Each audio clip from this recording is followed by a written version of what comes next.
lost. And I wanted to ask you to talk about a section of your book, Requiem for the American Dream, where you talk about this famous Powell memorandum that Justice Powell sent to the Chamber of Commerce and to others, major business groups in 1971, where he said that business is losing control over the society and that something has to be done to counter these forces. Now, this is a Supreme Court justice issuing something like this. Could you talk about this effort by the business community, basically, to beat back the movement of the 60s? Actually, he was appointed Supreme Court Justice a little bit after that. He was then a corporate lawyer, I think working for tobacco firms or something. And he wrote an interesting memorandum. It went to the American Chamber of Commerce. It was supposed to be an internal memorandum, basically, to the business community. It leaked, and as things usually do, and it's quite interesting. He didn't actually say that business is losing control. What he said is business is being beaten down by the massive forces of the left, which have taken over everything.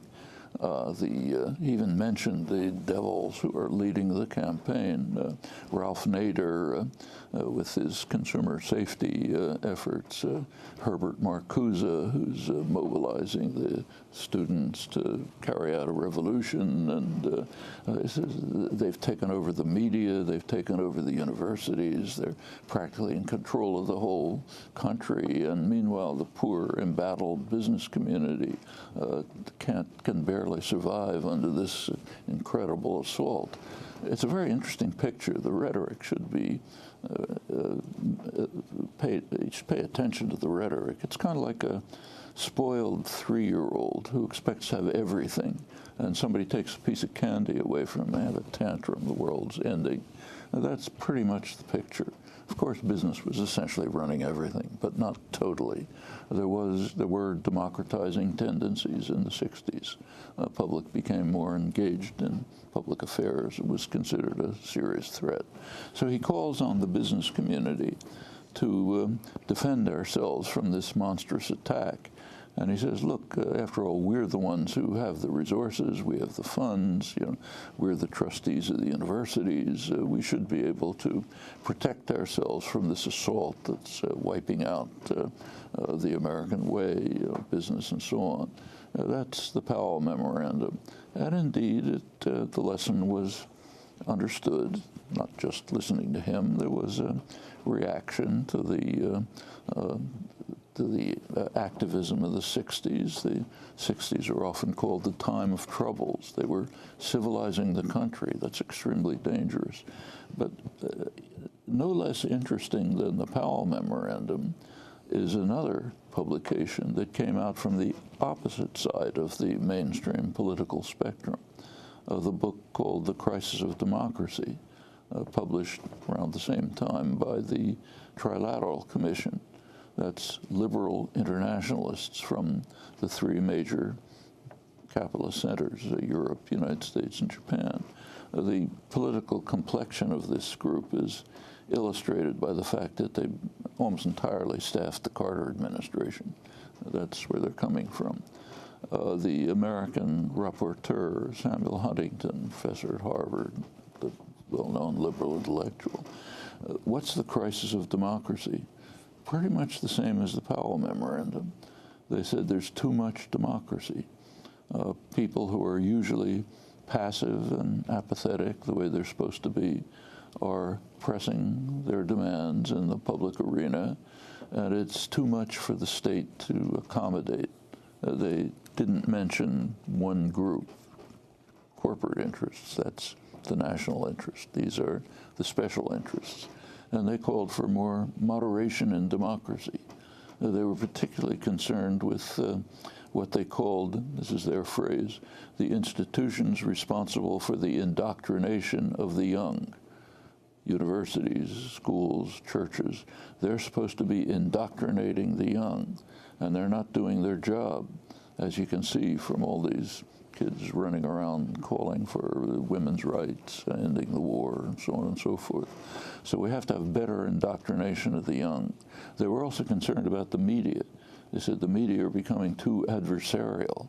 if you look at what was happening, that's about as much of a joke as Powell.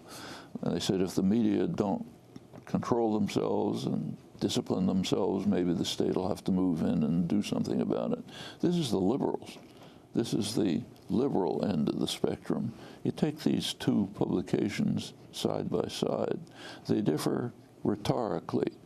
The Powell memorandum is literally a tantrum. The crisis of democracies, big words, moderate, intellectuals and so on. But the message is not that very different. It's saying the democracy is simply a threat. The population has to be restored to passivity.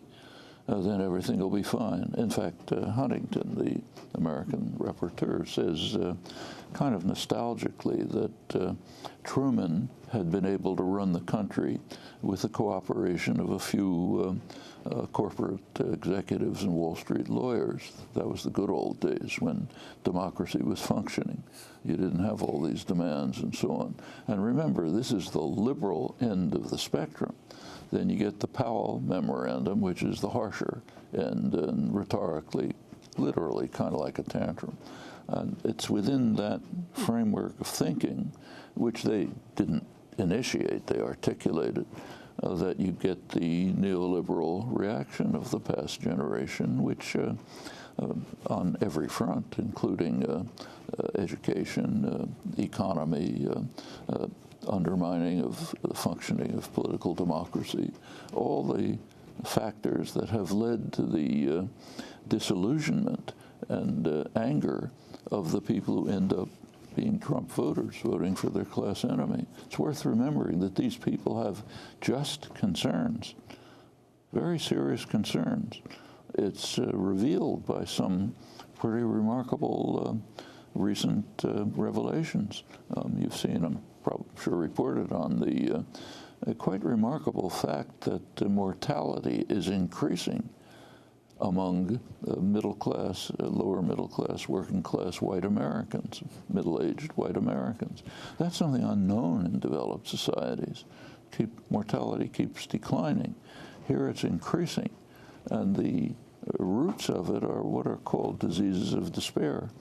People don't have hope for the future, and for pretty good reasons. If you look at the facts of the matter, real male wages today are pretty much the level of the 60s. In 2007, at the time when there was a good deal of euphoria about the economy, how wonderful it's doing, great moderation and so on, economists praising Alan Greenspan as the greatest figure since Moses or something, St. Alan he was called, right at the peak of euphoria, right before the crash. Real wages for American workers were lower than they were in 1979, when the neoliberal experiments were just beginning. These affect people's lives seriously. They're not starving. These are not the poorest people. They're kind of surviving, but without the hope without a sense of dignity, of worth, of hope for the future, of some meaning in your life, and so on. So they're reacting in often very self-destructive ways.